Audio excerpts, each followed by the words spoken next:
काम की बात नहीं कर सकते, इसीलिए धर्म की बात करते हैं। चुनाव के समय खोखली घोषणाएं कर लो, धर्म की बात कर लो।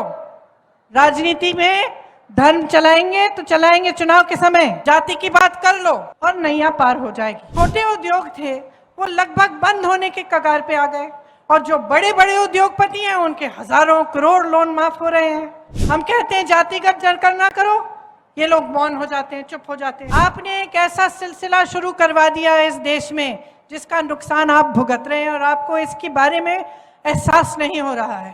अगर पैसे नहीं है तो जो बड़े बड़े उद्योगपति हैं, अडानी जी जैसे, उनके कर्ज माफ करने के लिए पैसे कहां से आते हैं? ये लोग कहते हैं हमने महिलाओं को 33% आरक्षण दे दिया। खूब बड़ा सारी मीडिया ने बताया कि आरक्षण दे दिया, बिल पास हो गई, मोदी जी के बारे में क्या क्या अच्छी बातें की। पता चला ये आरक्षण 10 सालों के लिए लागू ही नहीं होगा। ये महारानी दुर्गावती जी की धरती है। राजा नल और रानी दमयंती की कहानी भी यहीं पे, इसी धरती की एक कहानी है, विश्व प्रसिद्ध है। यहाँ से बहुत वीरों ने 1857 से लेकर आज़ादी की लड़ाई तक, देश की आज़ादी तक, इस देश के लिए बलिदान दिए, इस देश के लिए लड़े। आप सब जानते नहीं होंगे, लेकिन मैं पिछले 3-4 सालों से मैंने यूपी में काम किया, और बुंदेलखंड के कुछ इलाके जो यूपी में हैं उनका मैंने काफ़ी दौरा किया है और काफ़ी मैं लोगों से मिली हूँ, मैंने बातचीत की है। जैसे कमलनाथ जी ने कहा, एक समय में कांग्रेस ने एक बड़ा पैकेज दिया था बुंदेलखंड के लिए। आपने इन दुकानदारों के, इन छोटे उद्योगपतियों की कमर तोड़ रखी है। पहले आप नोटबंदी लाए, नोटबंदी से इनका नुकसान हुआ। उसके बाद कोरोना आया, कोरोना में शायद हमारे ही देश में किसी को राहत नहीं मिली होगी। बाकी देशों में दुकानदारों को, छोटे बिजनेसों को खास राहत मिली थी कोरोना के समय, यहाँ नहीं दी गई। ठीक है, उसके बाद क्या किया इन्होंने? जीएसटी लाए। जीएसटी से और भी मुश्किलें बढ़ गई। तो जो छोटे उद्योग थे वो लगभग बंद होने के कगार पे आ गए, और जो बड़े बड़े उद्योगपति हैं उनके हजारों करोड़ लोन माफ हो रहे हैं। उनके उद्योग बड़े होते चले जा रहे हैं, उनको देश की संपत्ति सौंपी जा रही है, तो वहां से भी रोजगार नहीं आने वाले। तीसरी जगह जहां से रोजगार आते थे, खेती, खेती किसानी से और ग्रामीण रोजगार से। मनरेगा को इन्होंने कमजोर बनाया, किसानों की कमर तोड़ी। हर जगह हर तरफ से महंगाई, पेट्रोल, डीजल, खाद, कुछ भी हो, किसानों को कोई राहत नहीं मिली, बल्कि इस तरह के कानून ला रहे थे जिससे आपके जो हक हैं वो और भी कम हुए। आप ही के संघर्ष थे, किसानों का जो बड़ा संघर्ष था उसकी भी कोई सुनवाई नहीं रही। तो रोजगार के जो माध्यम थे वो लगभग बंद हो गए। इसके साथ साथ महंगाई बढ़ती चली जा रही है। आपके जीवन में संघर्ष है, किस लिए है? अपने बच्चों का भविष्य बनाते हैं आप, बचत करने की कोशिश करते हैं। आज हर चीज पे जीएसटी, बच्चों की किताबें खरीदने जाएंगे, जीएसटी महंगी हो गई। यूनिफॉर्म खरीदना है, महंगा हो गया।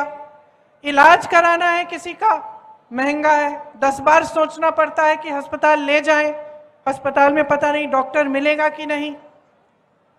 अगर घर में कुछ नुकसान हुआ है, कुछ टूट गया है, उसकी मरम्मत करवाने के लिए सीमेंट पे जीएसटी, रोड़ी पे जीएसटी, बालू भी महंगी। तो आप आगे बढ़ कैसे पाएंगे? एक तरफ बेरोजगारी, दूसरी तरफ महंगाई। मैंने आपकी बात की, आप सुन रहे हैं। सरकारी जितने भी अधिकारी हैं, जिसकी भी सरकारी नौकरी है, एक ही मांग है आपकी आज, एक ही मांग है कि हमारी पुरानी पेंशन दे दो, है कि नहीं? और क्यों है ये मांग? क्योंकि जो नौकरी आपने वफादारी से 20 सालों के लिए की, एक तरह से वो भी तो देश सेवा है। आपने देश के लिए सेवा की, आपने नौकरी की, तो क्या ये आपका हक नहीं बनता कि आप बाद में सुरक्षित रहें? तो यही आपकी मांग है कि हमें पुरानी पेंशन स्कीम दिलवा दीजिए और जवाब क्या मिलता है? ऐसे नेता हैं, ऐसी सरकार है जिससे आपको जवाब मिलता है कि इसके लिए पैसे नहीं है। अगर पैसे नहीं है तो जो बड़े बड़े उद्योगपति हैं, अडानी जी जैसे, उनके कर्ज माफ करने के लिए पैसे कहां से आते हैं? हजारों करोड़ रुपए आपने उनके माफ किए, देश की संपत्ति आपने उनको सौंप दी। आप खुद 8,000 करोड़ के एक हवाई जहाज में घूम रहे हैं। अच्छा खासा संसद भवन था, उसके सुंदरीकरण में आप 20,000 करोड़ डालने के लिए तैयार हैं। एक बड़ा हॉल बनाया आपने दिल्ली में, 27,000 करोड़ उसमें आप खर्च रहे हैं। और फिर आप कहते हैं कि आपके पास पेंशन के लिए पैसे नहीं है। आप कहते हैं कि किसानों के पास उनके कर्ज माफ करने के लिए पैसे नहीं है। तो जनता का विश्वास कैसे होगा आप में? बड़े बड़े इवेंट होते हैं, इतने सालों से भाजपा की सरकार आपके प्रदेश में है, क्या आपके जीवन में तरक्की हुई है? बताइए, तरक्की हुई है? आपको रोजगार मिले हैं? महंगाई घटी है? हम कहते हैं जातिगत जलकर ना करो, ये लोग मौन हो जाते हैं, चुप हो जाते हैं। लेकिन बड़े बड़े इवेंट करते हैं कि हम ओबीसी को बढ़ाना चाहते हैं आगे, हम ये करेंगे वो करेंगे, बड़ी बड़ी घोषणाएं करते हैं। जब हम कहते हैं गिनो भाई कितने हैं, गिनना नहीं चाहते। महिलाओं को देखिए, महिलाओं को आरक्षण कांग्रेस पार्टी ने दिए 33%, इसलिए गांव गांव में आज महिलाओं का प्रतिनिधित्व है। बहनें बैठी हैं, सबसे ज्यादा बोझ उठाती हैं समाज का। आप काम करती हो, नौकरियां भी करती हो, खेती भी करती हो, घर आकर पूरा घर संभालती हो, अपने परिवारों की परवरिश करती हो, सबसे ज्यादा बोझ आपके कंधों पर है। लेकिन आपको पहचानने वाला कोई नहीं है। आपको प्रतिनिधित्व दिया गया राजनीति में ताकि आप सक्षम बन सकें। आपके लिए तरह तरह के कार्यक्रम और योजनाएं बनाई गई। ये लोग कहते हैं हमने महिलाओं को 33% आरक्षण दे दिया। खूब बड़ा सारी मीडिया ने बताया कि आरक्षण दे दिया, बिल पास हो गई, मोदी जी के बारे में क्या क्या अच्छी बातें की। पता चला ये आरक्षण 10 सालों के लिए लागू ही नहीं होगा। तो सच्चाई कुछ है और इवेंटबाजी कुछ और है। जो आप होर्डिंग्स में देख रहे हैं, जो आप मीडिया में देख रहे हैं, टीवी पे देख रहे हैं, ये आपको बताया जा रहा है कि एक बहुत सुनहरा दौर आ गया है हमारे देश में। तो ये सुनहरा दौर आपके घरों में क्यों नहीं है? ये सुनहरा दौर जो इस देश में फैला हुआ है, आपके घरों तक क्यों नहीं पहुंचा? आपके दरवाजों तक क्यों नहीं पहुंचा? महंगाई है, बेरोजगारी है, मुश्किलों से भरा जीवन है, फिर भी नेता आते हैं, आपके सामने क्या बातें करते हैं? एक तो चुनाव के पहले सारी घोषणाएं। अब वो घोषणाएं पूरी हुई हैं कि नहीं हुई हैं? जो पिछले चुनाव में घोषणाएं की थी वो पूरी की हैं इन्होंने कि नहीं? बताइए। उन्होंने क्या कहा था इससे पहले वाले चुनाव में? शायद बोला था कि लाखों रोजगार देंगे। फिर 2018 में बोला 10 लाख रोजगार देंगे। पिछले 3 सालों में 21 रोजगार दिए हैं। तो छोड़ दीजिए कौन सी पार्टी के हैं। मैं इसलिए आलोचना नहीं करूंगी क्योंकि भाजपा के हैं, ठीक है भाजपा के हैं। अरे भाई जवाब दे तो बनाइए इनको। कौन बनाएगा इनको जवाब दे? आपने एक ऐसा सिलसिला शुरू करवा दिया इस देश में जिसका नुकसान आप भुगत रहे हैं और आपको इसके बारे में एहसास नहीं हो रहा है।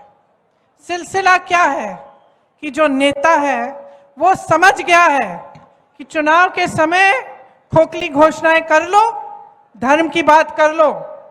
राजनीति में धर्म चलाएंगे तो चलाएंगे चुनाव के समय, जाति की बात कर लो और नैया पार हो जाएगी। काम करने की कोई जरूरत नहीं है। अभी मैं छत्तीसगढ़ गई थी। मैंने छत्तीसगढ़ के मुख्यमंत्री जी से पूछा आपका चुनाव कैसा चल रहा है? कहते मेरा तो ठीक है, मैं जीतने वाला हूं। मैंने कहा आप बड़े कॉन्फिडेंस से कह रहे हैं? कहते हाँ कॉन्फिडेंस से कह रहा हूं। काम किया है मैंने जनता की संपत्ति जनता के जेब में डाली है। मैंने ग्रामीण रोजगार बनाए हैं। उन्होंने कहा ग्रामीण रोजगार बढ़ाए हैं। छत्तीसगढ़ में खेती के में रोजगार बढ़ रहे हैं, लोग किसानी में वापस आ रहे हैं। विश्व प्रसिद्ध बना दिए उन्होंने, जो इलाके पिछड़े पिछड़े थे, बड़े बड़े कारखाने वहां खुलवा दिए हैं। रोजगार में सबसे पहले, कर्ज माफी में सबसे पहले, क्योंकि कांग्रेस की सरकार ऐसी सरकार बनी जिसके हित में आप थे, जनता थी, और आज भी है। तो ये एक राजनीति है जिसमें मुख्यमंत्री दावे से कह सकता है मैं चुनाव जीतूंगा क्योंकि मैंने काम किया है, जनता के पैसे वापस जनता को दिए हैं। और एक राजनीति ये है जो शर्मिंदा होकर आपके सामने आती है, काम की बात नहीं कर सकते। काम की बात नहीं कर सकते इसीलिए धर्म की बात करते हैं, क्योंकि सोचते हैं कि धर्म की बात उठाएंगे, आपके जज्बात उनके साथ जुड़ जाएंगे और वोट मिल जाएगा। ये सिलसिला बंद करो, इससे आपका नुकसान हो रहा है, किसी बड़े नेता का नुकसान नहीं होता, किसी रईस उद्योगपति का नुकसान नहीं होता। उनके तो बच्चे बाहर पढ़ते हैं सारे, उनको तो शिक्षा संस्थानों की जरूरत ही नहीं है, यहां सरकार बना ही नहीं रही है, उनको तो कभी भी रोजगार मिल जाएंगे। नुकसान आपका हो रहा है क्योंकि आप जवाबदेह नहीं बना रहे हो नेता को।